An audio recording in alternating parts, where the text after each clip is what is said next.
Nitin Yahoo کا غزہ پر فوجی قبضے کا منصوبہ، اسرائیلی وزیر خزانہ نے حکومت گرانے کی دھمکی دے دی۔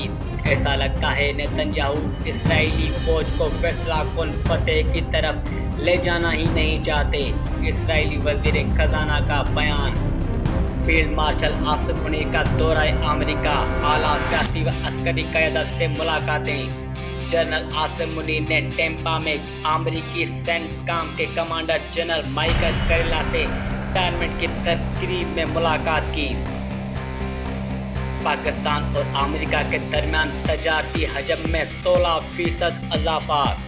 گزشتہ مالی سال پاک امریکہ دو طرفہ تجارتی حجم 7 ارب 59 کروڑ 40 لاکھ ڈالر۔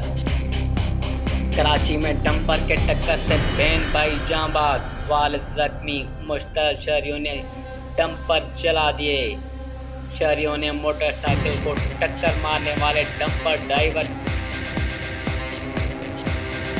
پنجاب کے پی کے آزاد کشمیر میں بارش کا امکان، کراچی میں بھی بارش متوقع۔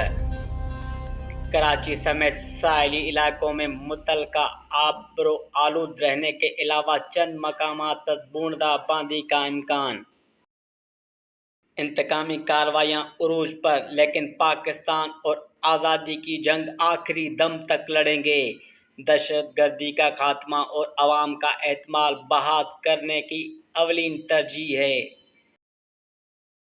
مستونگ کے قریب ریلوے ٹریک پر دھماکہ، جعفر ایکسپریس کی 6 بوگیاں پٹڑی سے اتر گئی۔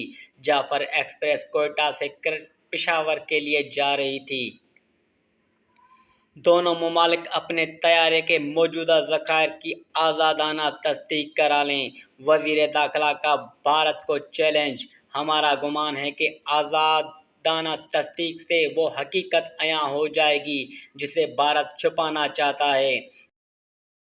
پاکستان سے درگت بننے کے 3 ماہ بعد بھارتی ایئر چیف کا بوکھلایا ہوا بیان سامنے آ گیا۔ بھارتی ایئر چیف مارشل کا پاکستان کے 5 طیارے گرانے کا دعویٰ۔